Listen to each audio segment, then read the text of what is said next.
Hey everybody, welcome to another episode of Country for Joe and Mariana. I'm joined today by my wonderfully handsome Clark Kent co-host Joseph Vogley, and we're joined again by our good friend Chris. Chris, how are you doing?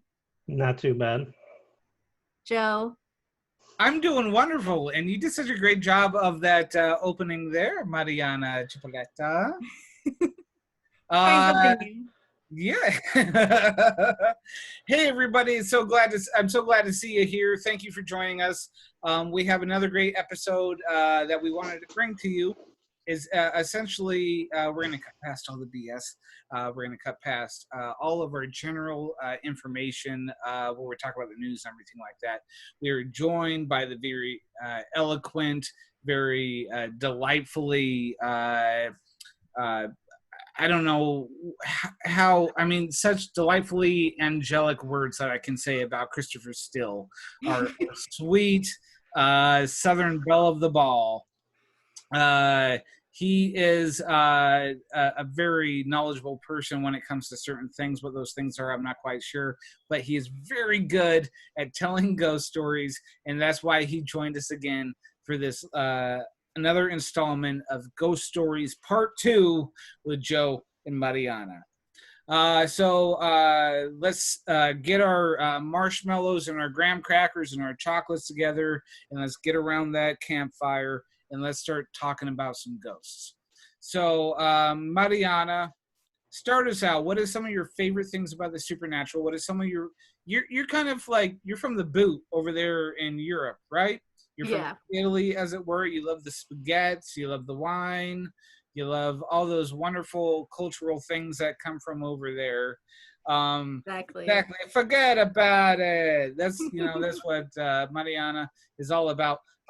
What is over here in America? We have this great thing called the ghost story tradition.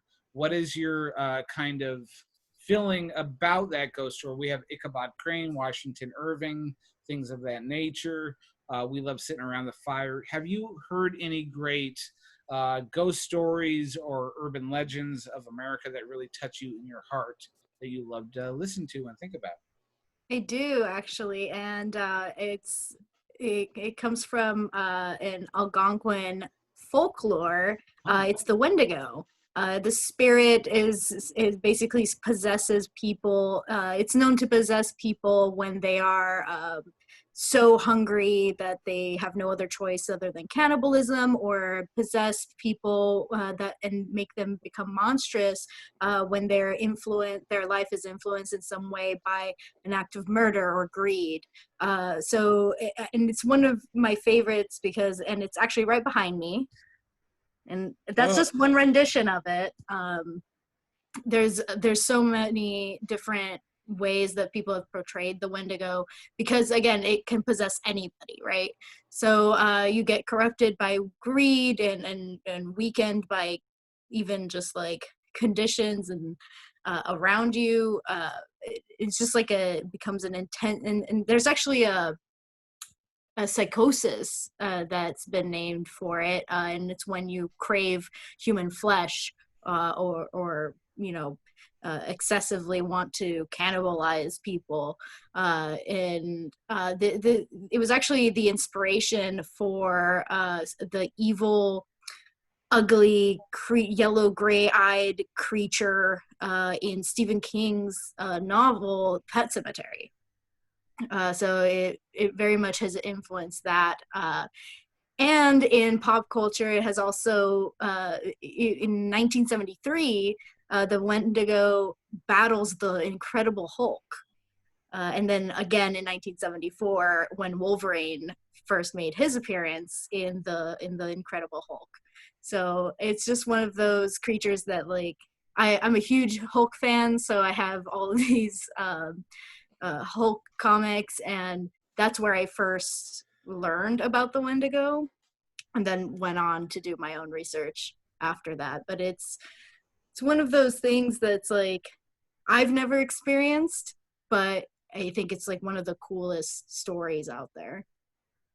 That's really interesting. You're going like way back to the beginnings of America Mhm. itself. I mean, like before America was America. We're talking Wendigo, things of that nature, and I think that gets to the heart of what it means to be American. A lot of people think about like the red, white, and blue, things like that. But when I think about it, I think about the what it comes down to, the spirit of it and also the supernatural essence of it, and we have to kind of open ourselves up to these things to connect on this level. We sit around a fire with marshmallows, like I said before, and everything of that nature, and we tell stories because at the heart of what America and people and humanity is stories and themes and things like that, and we can connect with those things, and the Wendigo is most definitely one of those. I remember my favorite incarnation of the Wendigo is Scary Stories to Tell in the Dark, and in one of those books they talk about the Wendigo and how it is kind of this faceless, featureless kind of being that picks you up and takes you off in the air, and it's such a force of nature that you move so fast that it burns your feet off and it burns you down to your very core. So that's fascinating that you bring that up. Personally, I think that's fascinating. I love the good old ghost story because you never know what. I moved around a lot as a child, and I've had a lot of different experiences growing up in all these different houses. My I think we never really stayed at my parents moving us around. We never really stayed at a house more than a year, um, whatever those issues might have been. But we moved to a new house, and some houses had different feelings to it. Other houses had heavier feelings about it. I remember there's one house in particular that my bedroom was connected to was kind of kitty corner to this basement, and my mother, I don't know why. For some reason, she wanted to leave my door open, even though she like slept on the opposite side of the house. So it's not that she could hear me scream if I was screaming bloody terror in the first place, but she would make me open the door and keep it open. And that scared the shit out of me because right kitty corner was this door to the basement, and that basement would kind of now this seemed to happen to me, but the basement door would seem to open slightly in the middle of the night, and I could see it. I was sitting there staring at it as this happened. In that basement, you would go down the stairs, as very narrow wooden stairs, and it was all like dirt. There was a dirt floor down there, and it scared the shit out of me. And I swear to God, there was something down there. And I would ask her, I'd be like, "No, mom, please close my door." And what child actually asks you to close the door and turn the light off? Right? I was like, just keep me away from whatever's down there. But somewhere she was thinking like, "Hey, I got to keep this door open so I can hear him." So you're not going to hear me anyway. All you're going to do is let that freaking ghost down in the basement come and get me, mom. Right? Or possess you. Or possess you. Or possess me, yeah. And I told her that many years later, and I said, "Mom, you kind of tortured me as a child because of this. Did you realize there might have been a freaking monster down in that basement? But whether there was or not, I really didn't want that window open, you know." And we were in a small town. I wasn't worried about some creeper outside. I was worried about the creeper down in the basement, to be honest. That was probably buried under a few feet of those of that dirt. So, but we would move around from house to house, and some houses felt this and that. But maybe I think that ingrained in me this feeling of haunted houses and everything like that. Christopher Steele, he's from kind of like a different part of America. So I'm from the western coast. He's from the kind of the southern area, as I said before, and he has a very different kind of perspective on these um, supernatural, as it were. And in the south, you have a bit more of like a dankness, of kind of a dirtiness, of almost an angriness. So Oh, it's like an older, right? it's an older sort of thing. And Chris, he has different experiences with the supernatural down there, or rather, his family does. And so we invited him back on this episode so that he can talk about these things with us. Christopher Steele, if you all remember him, that sweet little darling over there next to me. If Chris, could you tell us maybe another story or your thoughts and feelings of the supernatural? I could definitely do that, but I'm kind of gonna dodge your question here, is because my mind is still on the Wendigo. Just as like a side note, think about the mentality of people coming over to the United States, like immigrants and stuff like that. They had their own kind of ghost stories from Europe and other countries like that. Like they had fairies and trolls and goblins and things like that. But the Wendigo is kind of something that's unique to the Americas. It And is. that's sort of like imagine being like a settler that's coming over and then traveling west and hearing these stories of this new like wild creature that you haven't heard of that stalks the wilderness, Yeah. like what that would be like you probably have like your old folklore coming across of like I said, like fairies and goblins and like fae folk or whatever, but like that's like something completely new, right? That is a really good point. There are these very American things, very American supernatural elements. Um, I mean, we have like Washington Irving's um, Ichabod Crane, things of that nature. We do have our own kind of ghosts, as it were. Japan, for instance, has they're more angry, more based in their own religion. Korean and things. There's this very interesting story that I heard after the earthquake and things that happened over in Japan so many years ago. There was that town. What was the town over there? Fukushima. Yeah. I Where don't all know if that was the name of the town, but that was the name of the reactor. So I'm guessing that has to the be the name of the Fukushima town, right? reactor. So Yeah. so that area, like basically that whole area is abandoned. It was terribly devastated. You can't live there. There was a lot of taxi drivers and other people that this similar story started coming over, and it was very similar to, say, like the Resurrection Mary story. But many taxi drivers said that they had a person get into their taxi that said, "Hey, could you take me over to this area of the city by Fukushima?" And they would say, that's really not a good place to go. Are you sure you want to go there? He was like, "Yeah, that's where I live. That's where I need to go." And so they're like, "Okay, I'll take you, but it'll cost so much, whatever, yada." And then they took him over there, and same as the Resurrection Mary story, they would look in the back, and then that person would be gone.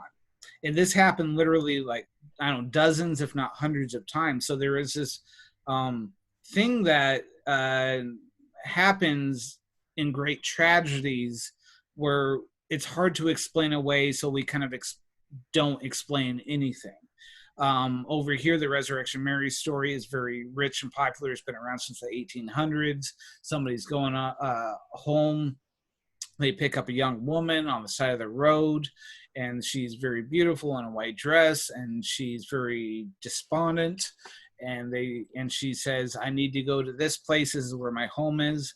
And then they get to a certain point where she just simply disappears. They look over, and there's a cemetery. So we have these kind of traditions and which not. And so the Wendigo goes even deeper, and it kind of goes to the coreness of America itself. And so it's interesting. So you get these other perspectives of other lands. I can't even pronounce it. La Llorona. I don't know. Yeah, there you go. Because there's a lot of L's I can't do. I can't roll my R's, all that stuff. And sorry, ladies. And so that you you bring that here, and it is different. And so you have these different ghostly traditions, as it were. In America, we might not be a very old country as far as that, but the Wendigo, that goes back even older than our nation. And so, but that becomes a part of us as a people as well. So that is interesting that you bring that up. And of course, the folk and the fairy tale and stuff like that of Ireland as well. So, Christopher Steele, down in the South, could you give us kind of like a feeling of what the South is? Because I haven't spent a lot of great time there. What, in your experiences, is the South to you, and particularly on a supernatural basis? What is that? How does the supernatural aspect of the South affect you as a person? That's an interesting question. I don't think it really affects me as a person, but I definitely think it differs from supernatural stuff out here. Just like I said again, because it's much older back It's there than the Northwest. West. Northwest, yeah. Yeah. So I feel like those stories are sort of deeper and more ingrained than they are out here, just because I've had more time to be like circulated word of mouth to people. Mhm. Like scary stories back there were a lot of like the traditional like tell this to your kid to try to get them to behave, or else this certain boogeyman or monster or ghost is going to come get you or whatever. But it's a lot.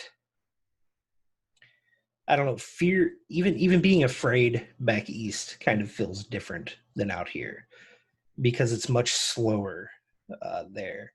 So I guess like tension and fear kind of builds slower in uh, particular settings, like wherever you are. It's more it's like deeper, if that makes sense. Yeah. Um yeah, man, I don't know. Things are just a lot it's kind of a different mentality. Like it's a lot slower. People aren't as in a rush to get anywhere, so that kind of naturally makes the pace of emotional response to things a little slower, right? Oh, so that's interesting. Yeah. It's kind of that north and south divide sort of thing. Chris, last time that you were here visiting us, you told us about your grandparents' house, and I know you've told me a few things over the years. Um, Last time I believe you were telling us about when your grandmother had kind of a reaction towards the spirit's presence.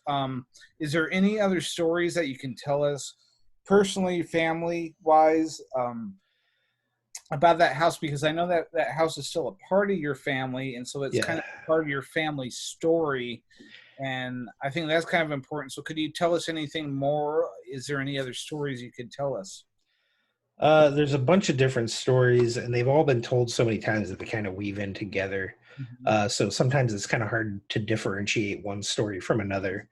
They've all kind of melded into one more sort of uh, I Well, don't know. that's okay because we got a lot of new viewers that are kind of probably watching right now at the same time. So even if you touch upon the old story and go into the new story, just go for it. Because ghost stories are so great because you can always hear So it you over and just over. want to you just want to hear a story, is what you're saying? I do. I want to hear a good ghost. Okay. We're sitting around Um, the campfire right now. I want to hear it. Are let the me see if I can. Okay, I'll tell you a short one and then a longer one. give it But to us? these are probably my two favorite. So they bought this house. It was a little 2 bedroom, and they slowly built onto it. And now it has like an upstairs. It has like a second story bedroom in the back and like a big back room and things like that. My grandma and I think it was just my grandma and my mom were sitting on the deck because they had just finished it. And it's a second story deck, but the land that the house is built on is on a hill. So when you're on the deck, it's more like 3 stories, maybe even 4 stories. So they're sitting up there, and the yard kind of goes down a ways, and it's a fairly steep incline, and it goes down. And at the bottom, there's a little creek that runs through the property. Um, so my grandma and my mom and my grandpa were all sitting on the porch, and it's probably a good like football field length, give or take 10 yards, 10 or 15 yards, um, to the bottom of the hill. And so they're all sitting. It's like it's after dark. They're just sitting on the back deck, like bullshitting or whatever.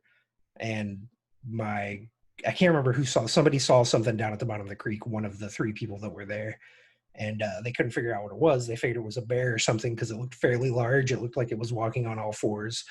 And so my grandpa like stood up and like yelled at it to try to spook it to get it to run out of the yard or whatever. And the thing like turned to face him, like obviously like acknowledging that they were up there on the deck, and it stood up and immediately started charging towards the house, like way fast. So my grandpa runs inside and runs down the stairs to get a gun.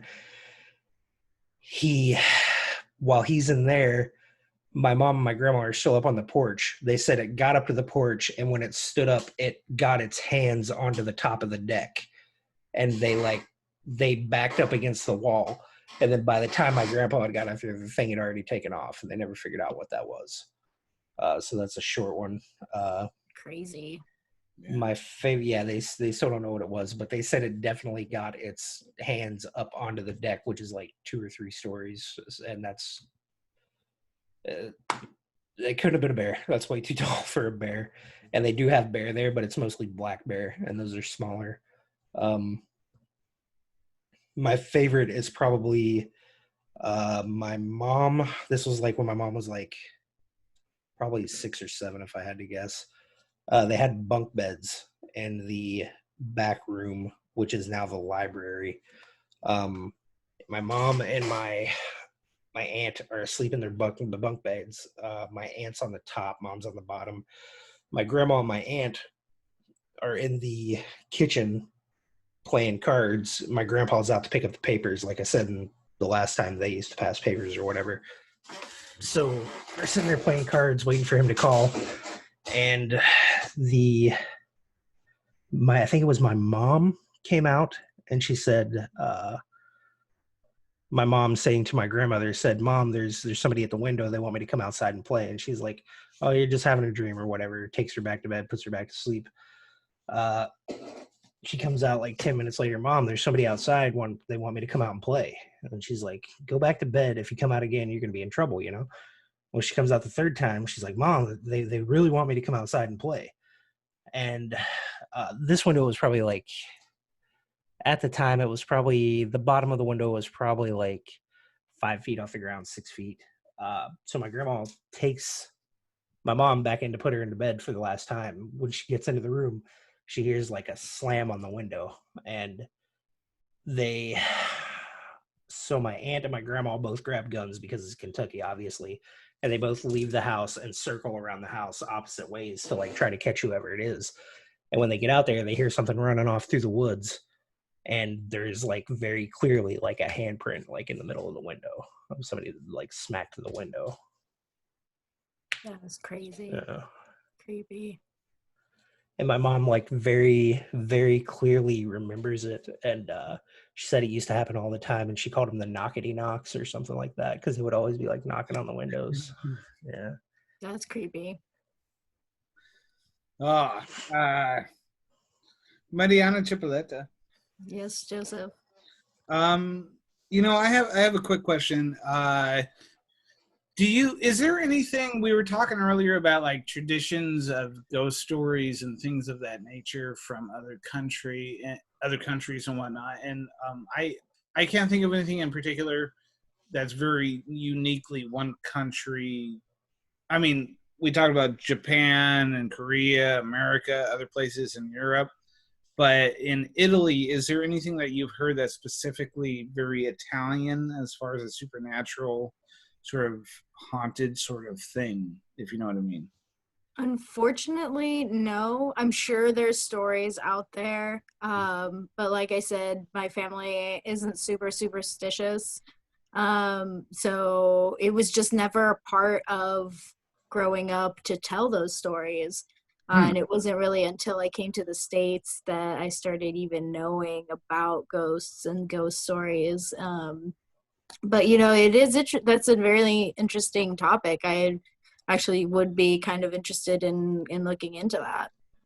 We can talk about it next time. Yeah, we'll definitely talk about that next time. I guess while we're still here for a little bit, I do have another ghost story. So people, please like bring yourselves around the campfire. As you can see, we're crackling and stuff like that around this ghost fire. Ghost fire? Sure, why ghost not? Fire, why not? Yeah.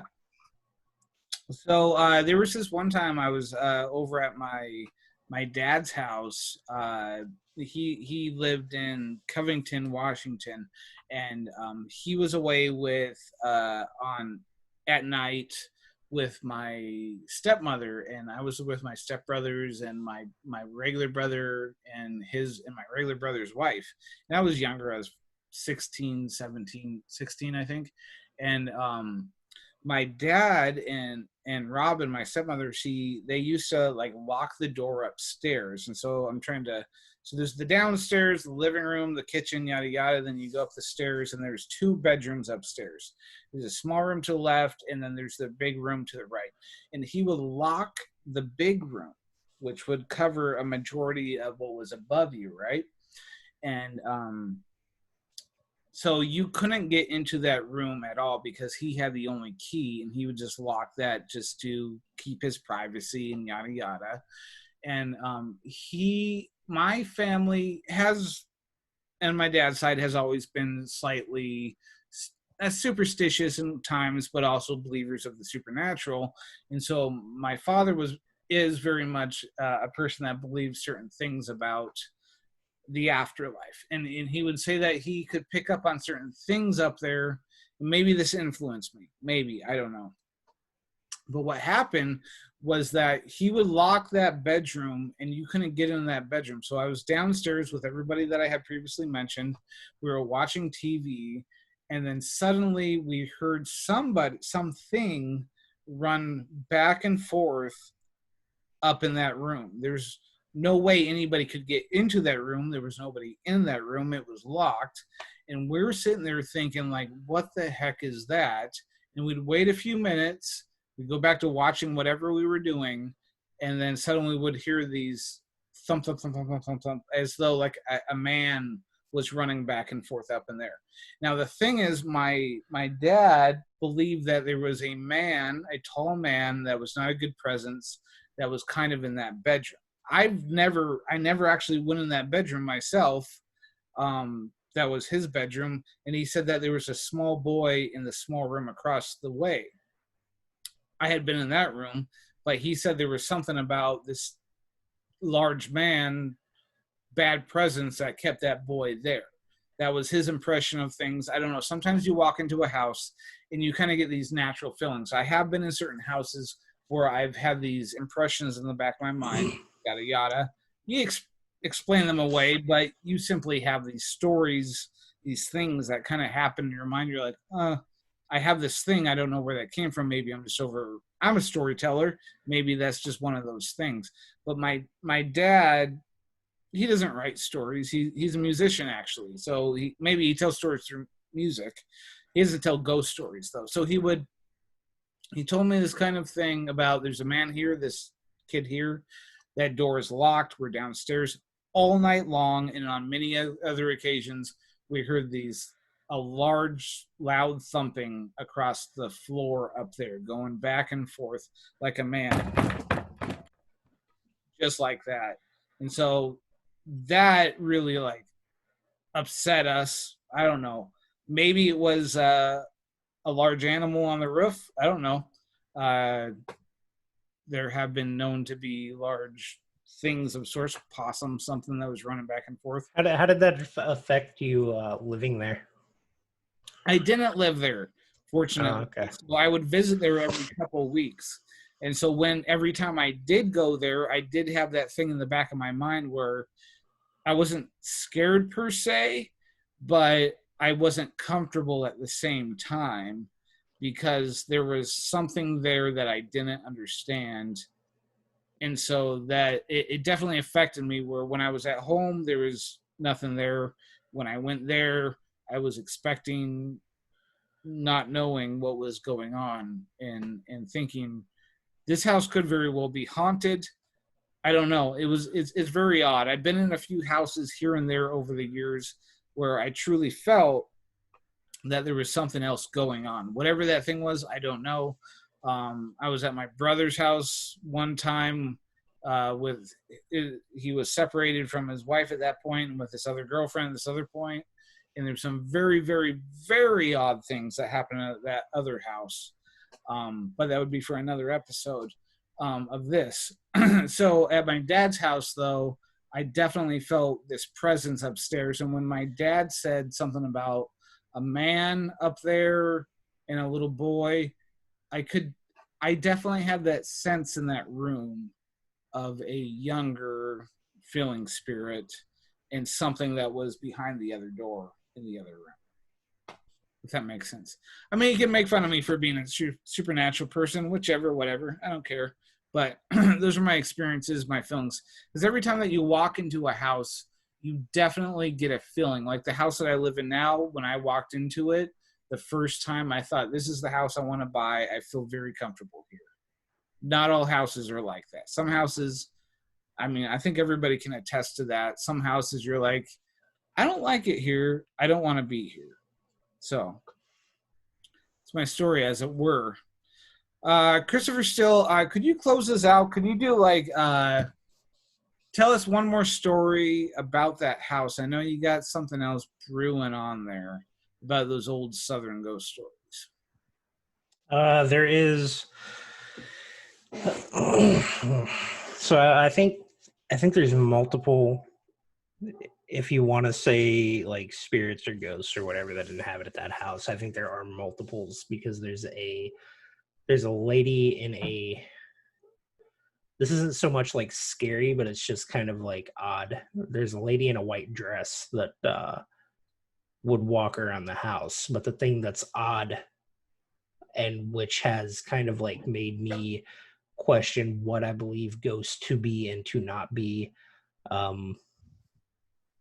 obviously, like, they built onto the house, right? So if ghosts are like haunting an area and not sentient, you would expect them to walk through walls or whatever, where walls didn't used to be, like but this white ghost, it's never like threatening or whatever. They say it looks like a lady in like a wedding dress or something, will just walk through the house, but it will like go upstairs that weren't there before, when they moved into the house, like stuff like additions to the house, that'll walk through those and like not walk through walls and things. Like, it'll walk up the stairs that have been added on, it'll walk into rooms that have been added on, and it's never nobody's ever felt any like threatening presence from that. It just kind of like does boogies around the house, does its own thing, but they'll just see it every once in a while. So I just think that's kind of odd. Like if you think about like what a ghost is, like, is it just an imprint on the fabric of space time, or is it actually like some kind of sentient energy, or just that sort of thing? That's interesting.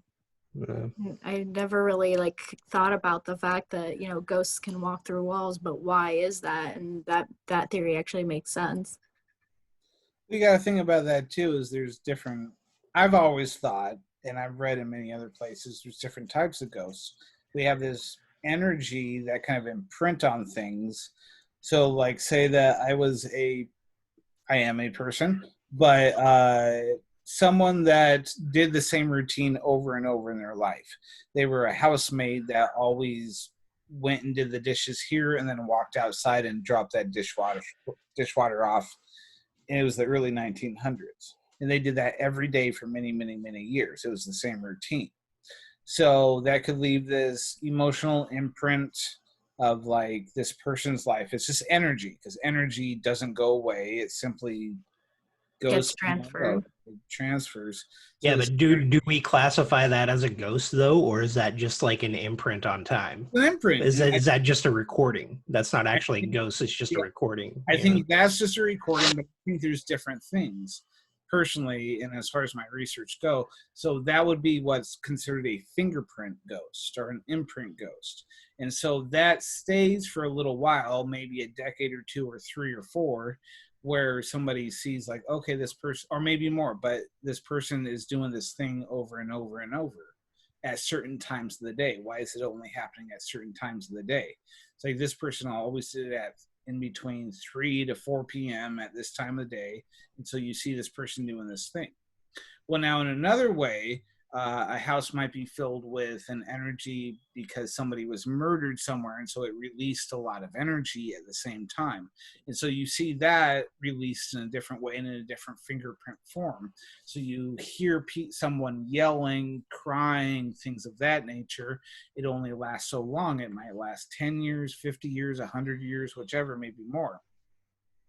And then you have the other ones that may not be a spiritual matter at all. You might have something that we don't understand at all that is here that we try to reason maybe it's a ghost. Like, that's unreasonable, but also reasonable, because at least it's something that we can comprehend. So maybe there's something that goes around that we can't put a name to or a face to that is doing things. I've talked to many people in my life that have their own experiences that can't explain these things away, that I believe 100% experience these things. So I think there are many different ways to experience things and different energy things. I mean, we know every day that in science, and scientists are always discovering new ways of perceiving energies, right? It's just a fact of the matter is we're still learning what makes the world go round, what makes the universe goes around as it is. I'm not saying it is a ghost. I'm not saying it is something other than a ghost. I'm simply saying there's something there that we don't understand. And any scientist will say there's things out there that we don't understand yet, because humans are fallible, as it were. Have I seen doors closed by themselves? Yes. So I have many other people that I know. Have I seen TVs turn off and on by themselves? Yes, I have. So, yeah. Fingerprint ghosts. Are there other things that are there as well? Are there spirits that are simply lost? I think so, but I don't know. Below in the comments, tell us all that stuff. So what are your experiences, folks? Also, don't forget to hit subscribe. Mariana Chipoletta. Joseph Oakley. Could you say some words? Tell us, what is a good drink? What is a good wine to drink as you are listening and telling ghost stories? Well, last time I said a rosé, and this time I think I'm going to go with a Moscato. Oh, a Moscato. Because I think the stories are different, right? Like last time we were talking more of, we were talking a lot more of the stories as we've experienced them, as well as in pop culture. This one feels more personal. So I feel like this one definitely, a Moscato would be a good one. So remember that, folks. A Moscato is a personal wine. Okay. Well, thank you for joining us. We've had a lot of fun here. I think there's still a lot we can explore as far as supernatural stuff. Is there any last thoughts, Christopher Steele, my sweet belle of the ball? Not that I can think of. No. All right, people. Well, we're definitely going to be coming back to this topic again. I always love sitting by the campfire, as it were, and telling these ghost stories and talking about our supernatural experiences. So thank you again, Mariana Chipoletta. Could you please lead out the episode with something delightfully cultural from the old world? Oh, if you are interested in Italian folklore, there is Pulcinella. He wears a mask. It looks like a plague mask, and he's kind of like a clown, but I don't want to give too much away. I think people should do their research on it, because it is one of probably the most interesting folklores out there, and also very, very not known, very rare to meet someone who knows about him. So I think that's a good one. That's good. All right, so everybody, we're gonna put a little note in the bottom line of there. Pulcinella. Did I do that right? Correct. You did. All right, I'm getting really good at this. Forget about it. I'm getting really. We should just take you to Italy. We'll start a sheep farm. Yeah, I was start a sheep farm. Hey, forget about it. I got my sheep there. I got my sheep there. Which one do you want? That's what we're gonna do over there in Italy. All right. So I'll put Pulcinella down there to give somebody a link, and then you can do kind of get down that little rabbit hole. We love the supernatural over here. If you guys got any good stories or any good links about anything like that, please let us know. Let's have a really good conversation down in the subtext area of this here. All right. Thank you so much, Christopher Steele. Thank you, Mariana Chipoletta. Okay. And we'll talk to you later, and keep creepy, as it were. All right. We'll talk to you soon.